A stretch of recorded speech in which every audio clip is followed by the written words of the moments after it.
Assalamualaikum warahmatullahi wabarakatuh.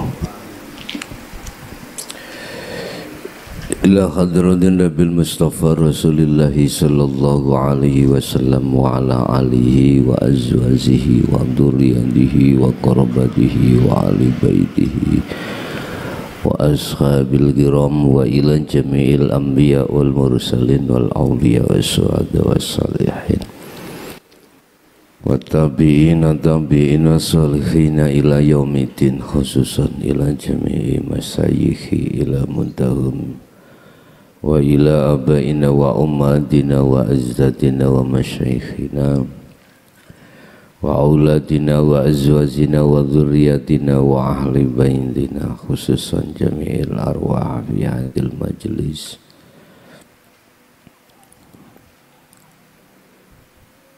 Lahumul Fatihah. A'udzu billahi minasy syaithanir rajim. Bismillahirrahmanirrahim. Iyyaka na'budu wa iyyaka nasta'in.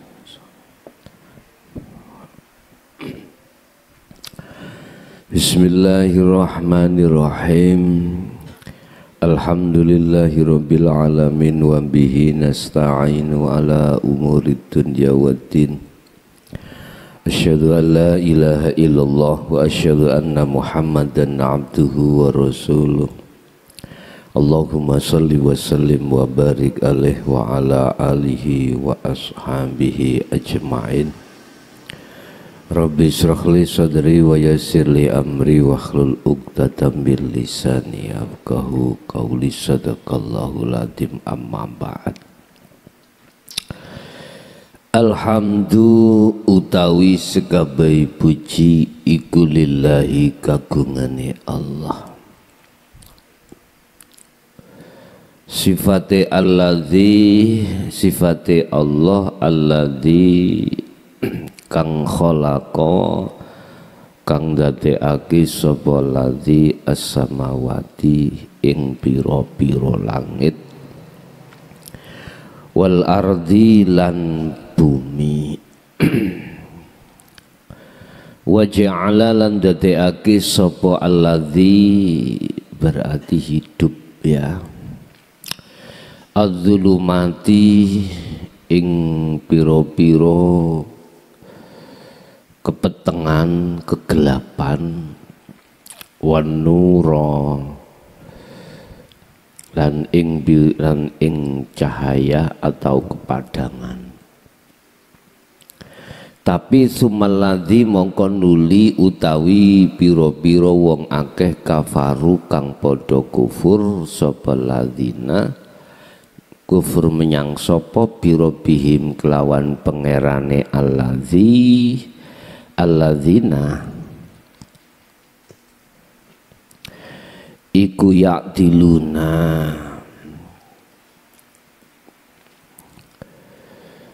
abba kafaru kang padha kufur sapa ladzina birobihim kelawan pira-pira birobihim kelawan pangerane alladzina ya'tadiluna kang padha agawe persekutuan sapa ladzina.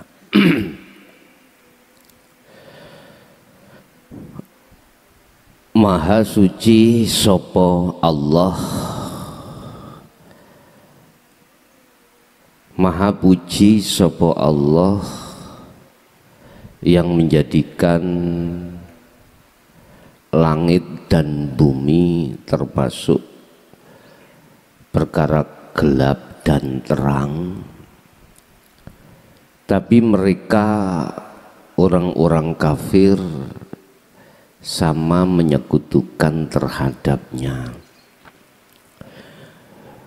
Mereka maksudnya masih saja mereka menyekutukan terhadap Allah hidup. Iki kita dihadapkan atau dibenturkan dengan hukum syariat atau hukum dohiriyah, harus bisa menetralkan. Lebih-lebih ahli syuhud, tetapi ahli hijab tidak akan pernah bisa menetralkan perkara yang dihadapkan yang ada kaitannya dengan makhluk atau hukum syariat. Maksud saya adalah iman. Iman ahli hijab dan ahli syuhud itu tidak bisa disamakan. Tidak bisa. Sehingga lewat kesempatan ini kami memberikan judul, samakah imannya ahli syuhud dengan ahli hijab? Jawabannya tidak. Imannya ahli hijab itu terhadap makhluk, Bapak Ibu,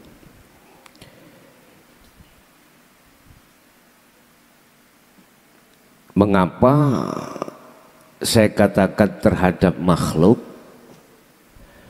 Iman yang ada di ruhnya itu masih mengatakan masih wallah, perkara selain Allah itu bisa memberikan satu manfaat dan bisa memberikan satu mudarat.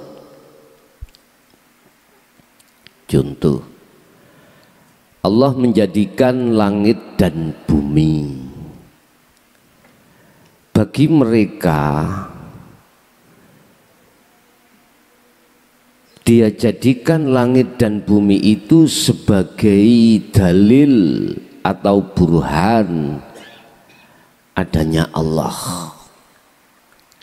Dia nggak bisa melihat Allahnya. Imannya itu hanya berhenti pada makhluk. Sehingga mengapa saya katakan samawati wal ardi, perkara selain Allah, langit dan bumi ini Dia jadikan sebagai tanda adanya Allah.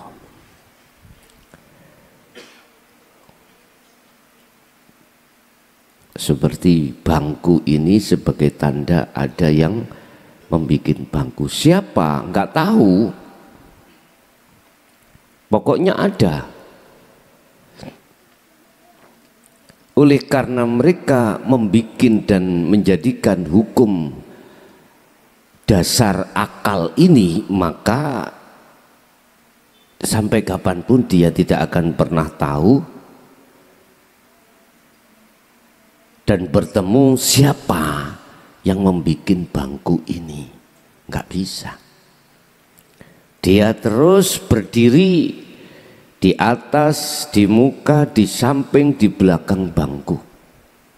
Sehingga bangku Dia jadikan sebagai dalil bukti adanya yang membuat bangku.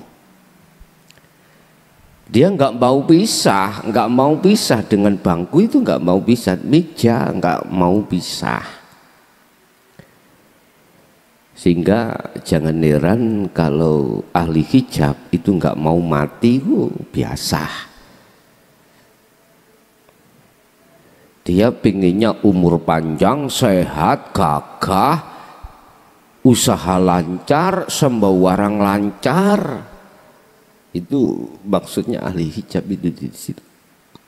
Mengapa dia seperti itu? Karena wayastahibunal hayatad dunya alal akhirah.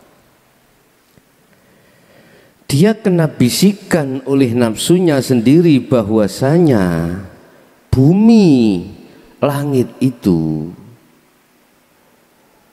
mengenakkan kita. Dia lihatnya itu meja, kemana-mana ya meja. Dia nggak bisa bertemu yang membuat meja, nggak bisa. Dia tahu si A yang membuat meja itu tahu, artinya tahu itu yakin dia itu pasti dia yang membuat meja. Sehingga meja mereka jadikan sebagai dalil bukti adanya yang membuat meja.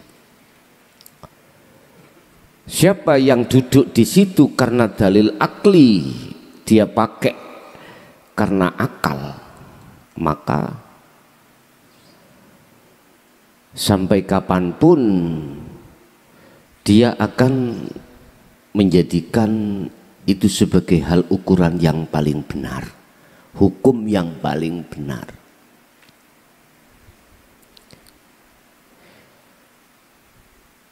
Yang kedua, wa yasudduna an sabilillah, pasti dia tidak akan pernah mau ketika hukum yang lebih tinggi dia dihadapkan terhadap dia, enggak akan pernah dia terima. Apa hukum yang paling tinggi? Allah. Dia sekali meja tetap meja, Bapak Ibu. Bukti samawati wal ardi, ya sudah. Sampai ada yang mengatakan dalam satu makalah, cukup bagimu, nggak usah mikir urusan Allah, ilmu ni Allah, dati Allah, nggak usah, cukup kau nikmati apa yang dihadapkan. Itu maksudnya samawati wal ardi. Ada yang mengatakan seperti cukup awakmu syariat itu ai, nanti hakikat makrifat dengan sendirinya datang. Nggih, bahasaku. Aku wani totoan, nek pancen koyok ngunu, sebelum mati bisa sampai ke makrifat. Minta apapun totoamu, tak tuku, ngerti tak tuku ya? Kau jual, aku beli. Gak mungkin, Pak. Nggak akan. Sebab di dalam rumus sudah dikatakan, bila mana mata yang buta, apapun alasannya, itu tetap gelap. Wes itu. Ditaruh tempat yang terang benderang seperti ini tetap gelap. Apalagi ditaruh di tempat yang gelap, mudah nemen, tambah nemen. Itu rumus.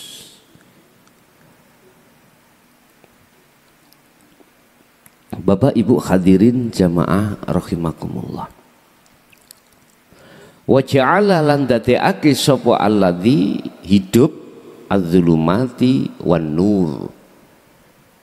Hidup itu punya wenang. Meletakkan si A di dalam kahanan gelap dan terang. Itu hidup punya wenang. Jadi wa ja'ala iki bisa saya artikan sebagai apa? Hukum jaiz, wenang, meletakkan dirimu hamba itu di tempat yang gelap dan di tempat yang terang. Kalau menurut muhakamah diartikan gelap berarti malam, terang berarti siang. Allah itu yang menjadikan gitu. Tapi tak tarik dari sisi hakikat, mengapa Allah meletakkan dirimu di kahanan atau zona yang gelap dan yang terang? Apakah Allah pilih kasih? Apakah Allah itu pilih kasih? Oh, bahasa Indonesia ini pilih kasih. Hah? Aku SD gak lulus, Cak. Hah? Berat sebelah. Apakah Allah berat sebelah terhadap hambanya? Tidak. Sebetulnya itu adalah justru salah satu bahwasanya Allah itu kuasa meletakkan si dia itu di tempat yang gelap dan si dia di tempat yang terang. Itu bentuk kekuasaan Allah. Itu enggak penting, yang terpenting mengapa si A ditaruh di dalam tempat yang gelap sehingga disebut sebagai golongan ahli hijab, dan mengapa si B diletakkan di tempat yang terang sehingga golongan disebut golongan ahli suhud. Ini konteksnya adalah gelap dan tidaknya hati, bukan alam jasad iki. Bukan alam jasmani. Alam jasmani ke dunia ini. Ini alam rohani. Mengapa satu sisi si A itu diletakkan Allah ruhnya di alam yang gelap, alamnya itu gelap, dan mengapa si B itu ditaruh Allah atau alamnya itu dijadikan alam yang terang? Mudah sebetulnya jawaban seperti ini. Satu sami'na wa asoina, yang satunya yang B sami'na wa atokna. Artinya kita semua manusia itu sudah dididik mulai kecil hukum syariat, Pak. Apa sih hukum syariat? Hukum yang datang untuk mendidik, memberi akhlak jasmani ini. Laksana bagaimana kita minum yang benar itu ditata di dalam hukum syariat. Cekelen ambek tanganmu, lebokno cangkemmu, ojo lebokno kupingmu. Loh, disinilah. Makanya kita ketika saat kecil dulu selalu dibimbing orang tua bagaimana caranya makan. Kecil sik bayi ya gak iso, Pak. Ndeleh panganan nang cangkem, oh nang moto, nang anu jenenge telek kadang dimakan nggih. Nggih. Lah sing nggih ngono biyen tau ngalami ngene. Iya. Arek cilik gak ngerti, telek dijukuk dipangan maneh. Dibimbing syariate. Iku ngelmu syariat. Sampai di dalam rumah tangga kita pun ya ada aturan.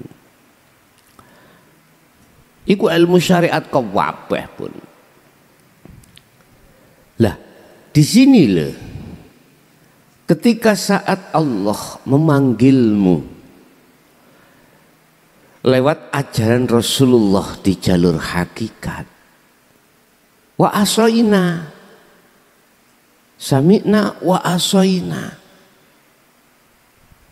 Oleh karena kekandelan ilmu syariat pada diri kita, apa yang terjadi? Menolak. Kekandelan, Pak. Apalagi kita mempunyai satu keahlian, kealiman dalam bentuk ilmu apapun, enggak menerima saran orang lain, enggak menerima. Karena merasa lebih tinggi daripada orang lain. Wong nek wis rumangsa luwih apik, luwih pinter, luwih ahli, wis ta sifat sing koyok nguniku nggak mungkin mau menerima saran orang, nggak mungkin, Pak, karena dia merasa lebih unggul daripada yang lain. Begitulah. Ini gak jauh berbeda dengan ketika saat Allah wa idh qala lil malaikati, apa terus sih? Ketika saat Allah menyuruh para malaikat untuk bersujud pada Adam, fasajadu illa iblis. Mengapa iblis tidak mau bersujud? Sebab ini ana khalaqtani minan nar wa khalaqtahu minatin. Di dalam diri iblis lebih baik, lebih mulia, lebih segalanya daripada Adam. Itu persoalannya. Ini yang menyuruh langsung jeragan padahal langsung Allah, iblis enggak mau. kita dikasih orang lain saran dan kritik yang bangun. Oleh karena kita merasa lebih segala-galanya, betul diterima, Mbak, enggak diterima. Aba wastakbar wa kana minal kafirin. Karena di dalam diri kita ada rasa lebih gede, lebih baik dari mereka. Apapun alasannya tidak bisa menerima, Pak. Sehingga dengan adanya sifat yang ada pada diri si A inilah, maka sampai kapanpun sepanjang sejarah tidak mau, Pak. Wa atokna itu memperhatikan dan menerima ajaran Rasulullah di jalur dinul haq, nggak akan pernah mau sampai kapanpun. Dan ini juga diteruskan oleh generasinya, regenerasi. Itulah fakta yang terjadi, Bapak. Sami'na wa asoina. Alasan Allah meletakkan zonanya, alam rohnya itu gelap dikarenakan wa asoina. Karena awal-awal sudah menolak. Tapi bagaimana si B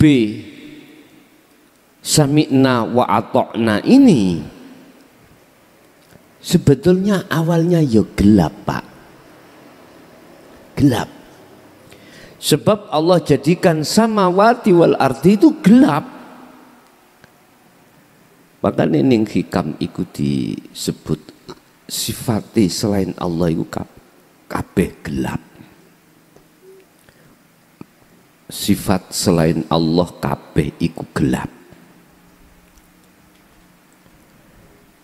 Artinya siapapun di dalam hatinya manakala tidak ada, tidak duduk di selain Allah tajali gelap, Pak. Menurut ini begitu maksudnya itu. Sehingga adunya bahasa ad-dunya ini dalam hikam itu disebut al-aghyar. Hiya dzulumatun. Dunia itu sebetulnya gelap. Disebut al-aghyar. Menipu. Ini nggak bisa, Pak, diterima oleh si A, nggak bisa karena si A memakai hukum akal. Mana gelap wong nyatane ya terang ini. Mana gak iso manfaati, dengan uang itu kita bisa beli ini beli itu loh. Dia melihat materi karena menggunakan dalil akal. Dia tidak tahu kalau ada hukum yang lebih tinggi daripada itu ada. Oleh karena dia tolak, ya tidak akan pernah mengerti. Terus bagaimana si B itu posisinya kok terang? Ternyata Bapak Ibu, oleh karena dia mau menerima ajaran itu dan di dalam ajaran itu ada petunjuk hidayah untuk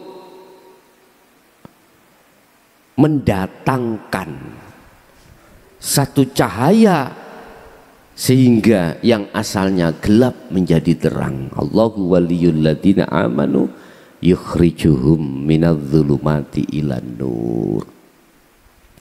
Allah akan menyalakan cahaya makrifat dalam hati seseorang manakala seseorang ruhnya itu selalu berzikir. Zikir apa yang kami maksud adalah zikir yang dilahirkan dalam wadah tauhid la ilaha illa anta dan la ilaha illa ana. Itulah zikir sirul asr dan fana'ul zikri.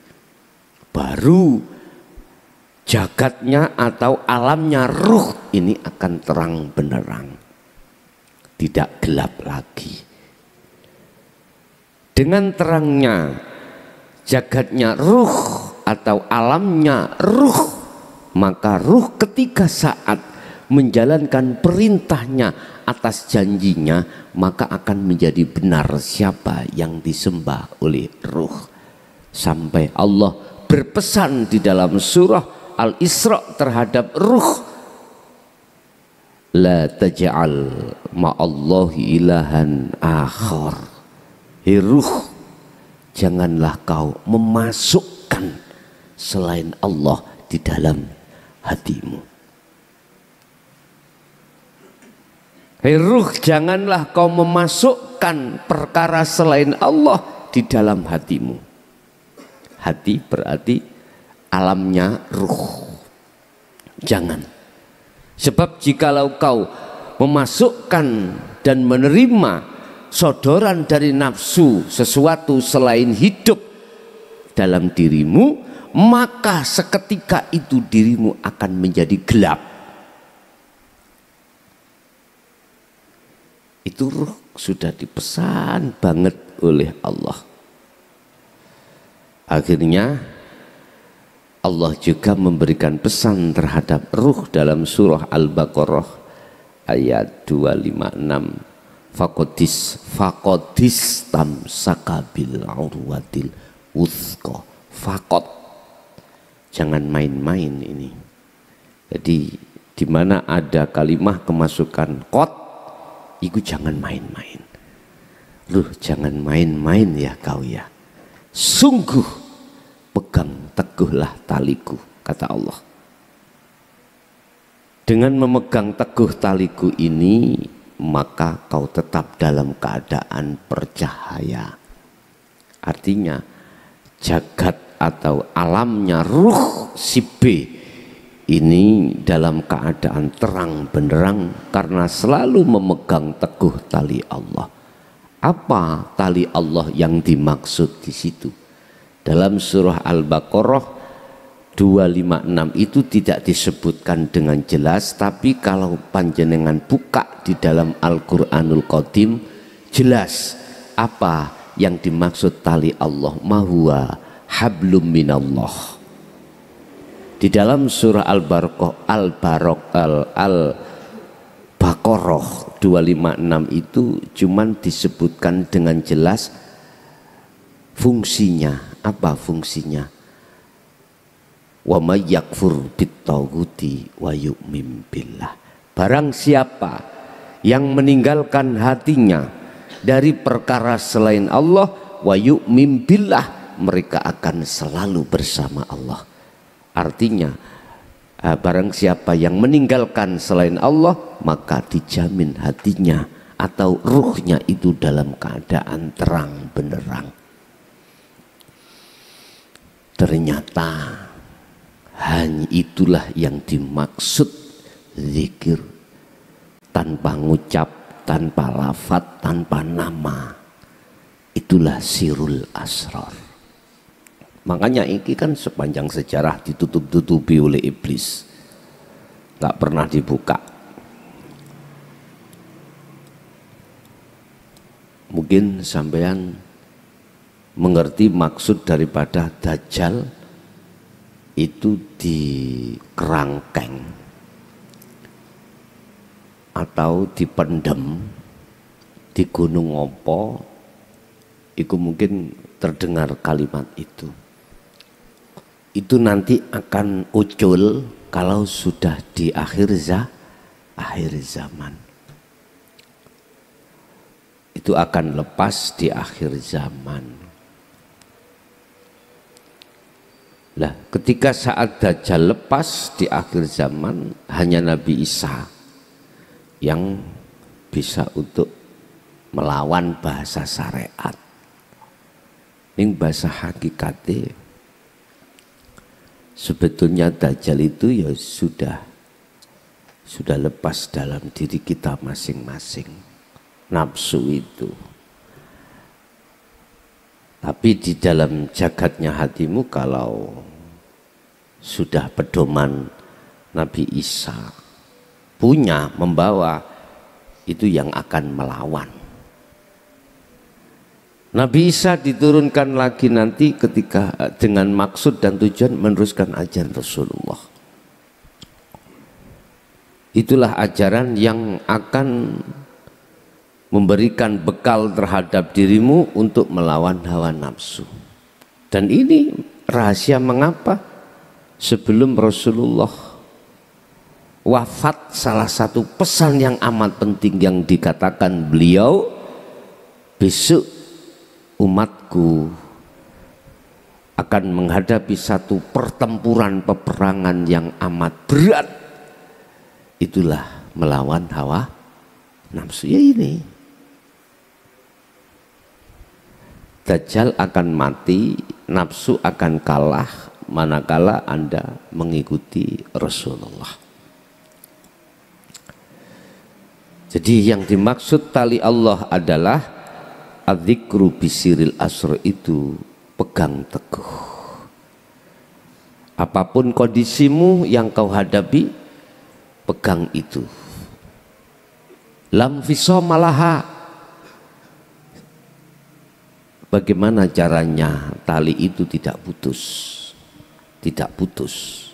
Ya otomatis tetap harus kita sibukkan berzikir tersebut. Nanti dengan sendirinya kalau sudah terbiasa Bapak Ibu, gak usah sampein kode, zikir itu sudah zikir sendiri itu. Sudah zikir sendiri karena sudah terbiasa. Tsummal ladzina kafaru bi rabbihim ya'dilun. Loh, Nabi Isa diturunkan dengan visi dan misi membawa ajaran dinul haq Rasulullah. Ini enggak dipercaya, enggak akan percaya. Orang-orang kafir itu enggak akan percaya, enggak mau. Golongan Syiah ini ahli hijab enggak akan pernah mau. Apalagi dia merasa lebih tinggi, syariatnya lebih kuat. Sama loh. Kamu menanam apapun semakin ke dalam bijinya di tanah, nanti cukulnya lama. Terkadang nggak mau cukul, bosok ning jero. Tapi bagaimana Pak petani olehnya menanam satu tanaman padi sesuai dengan ukuran, muncul kacang, muncul. Kira-kira kamu tanam di dalam tanah, kandeli kumang sekilo dari permukaan tanah, ya gak bakal muncul ya.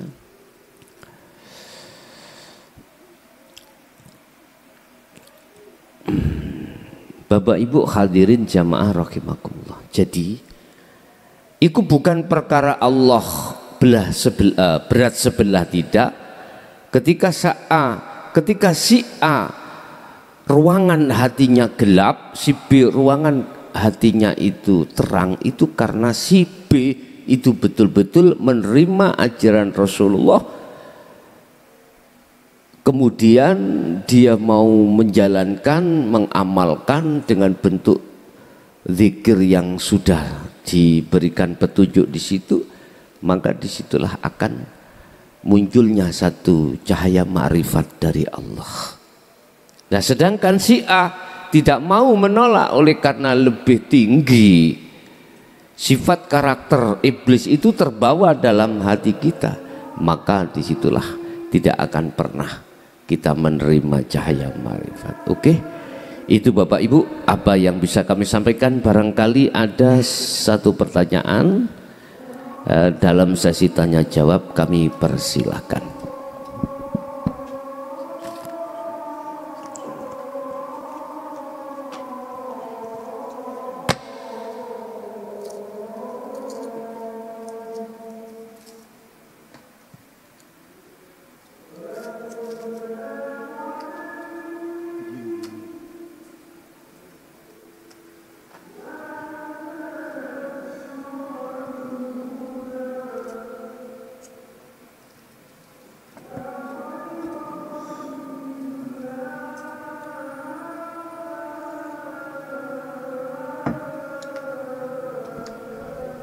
Ada? Enggak ada?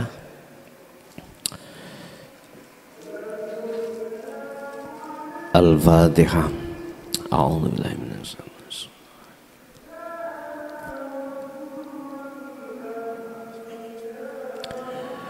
Akhirul kalam, assalamualaikum warahmatullahi wabarakatuh.